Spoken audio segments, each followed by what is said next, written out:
Papayag ka ba na maging jowa ko ngayon? Yes. Nag-yes? Yes? Nag-yes? Really? Yes? Nag-yes siya, bro. Oh, pakita mo sa kanya, bro.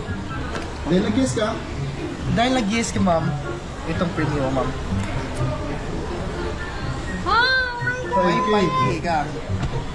Kapag nag-no ka, may snowbird ka. Dahil nag-yes ka, ma'am, may 5K kang matatanda, pero may consequence.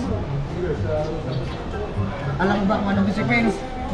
Smack lang po, kiss. Smack. Ganito lang, ma'am, oh. Ano mo? so ano masasabi Sa ano mo? masasabi mo, ma'am?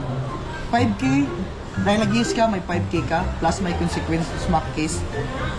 So ano, yes or no? Yes or no? Yes naman ay. Ha? Yes.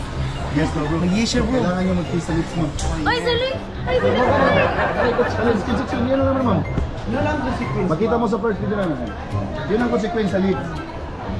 Ayun na lang ay. Kaya mo o hindi? Ayaw rin. Ha? Hindi. Ay, hindi kaya ni ma'am. Hindi kayo ni ma'am. So, Bakit may boyfriend ka? Ah, may boyfriend. Oh, dahil may boyfriend si ma'am, respetuhin natin kasi may boyfriend siya.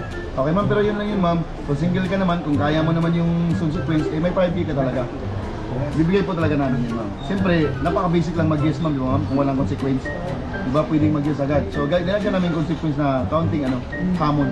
Yun yung challenge. yes. Dahil Dahil nag-no ka ma'am, babalik ka sa snowbird mo.